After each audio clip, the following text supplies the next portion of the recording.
24 январ күнү түштөн кийин Киров районундагы Слободской-Нагорск унаа жолунун 29-чакырымында коркунучтуу кырсык болгон. Лада Ларгус үлгүсүндөгү унаа каршы тилкеге чыгып кетип, КАМАЗ жыгач ташчыгычты сүзгөн. Ларгустун айдоочусу жана 3 жүргүнчүсү окуя болгон жерде каза болушкан. Окуянын себептери такталууда. Видеого лайк басып, подписаться деген кнопканы басып, жанындагы коңгуроочону баса кетиңиздер. Акыркы жаңылыктар сиздер менен. Мен жогорку соттун төрагасына кайрылайын деп атам.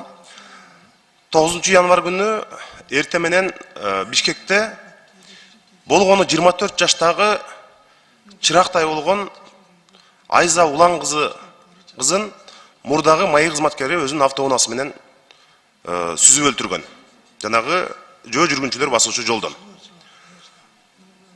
Ошол жерден токтоп ооруканага алып барыштын ордуна айдоочу из жашырып качып кеткен. Аны 3 күндөн кийин күч органдары издеп жүрүп табышкан. Мына ошону сот абакка кесип жазасын берүүнүн ордуна үй камагына чыгарган. Ал абакта отурган жок, түрмөгө кесилген жок. Мына ошону бүгүн мына шаардык сот күчүндө калтырып, кылмышкерди жазалоодон баш тартып, аны дагы үй камагына калтырды. Эми Кыргызстанда автоунааң менен адамды сүзүп өлтүрсө боло берет. Сен түрмөгө отурбайсың, жоопкерчиликтен качсаң болот, жазага тартылбайсың деген түшүнүк калыптанат. Мына ушул сот системасына мен таптакыр түшүнбөйм. Ансыз дагы Кыргызстанда азыр элдин 90% Кыргызстанда сотторго, сот системасына ишенбейт. Адилеттүүлүк, акыйкаттык бар деп ишенбейт алар. Мына ошондой учурда сот системасына сын пикир күчөп турган убакта мына ушинтип көз көрүнө адамды сүзүп өлтүрүп, ооруканага алып барбай качып кеткен адамды бир күн дагы жазага тартпай туруп, шаардык сот ошол чечимди күчүндө калтырып атат. Кыргызстанда мындай камала турган адамдар камалбай турган адамдар мындай камалып калган учурлар бар да.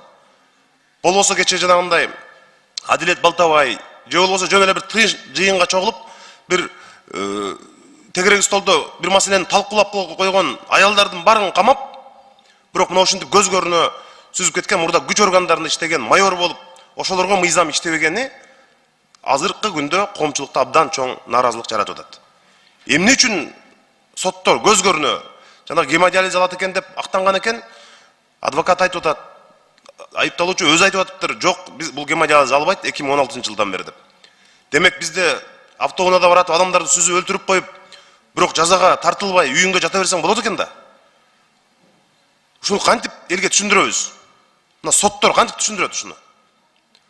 Эми өлгөндүн үстүнө көмгөн болуп атпайбы? Ал ата-энеси боздоп бир үйдө чоң трагедия болуп атса, аны соттор эч нерсе болбогондой кылып мурда күч органдарында иштеген экен, тааныш билиши көп деп атышат. Ошентип жазадан бошотуп койсо, бул кандай болот? Эмне деп буга коомчулукка, ошо бир үй бүлөгө, элге эмне деп түшүндүрөбүз, мен түшүнбөйм. Жогорку соттун төрагасына кайрылам.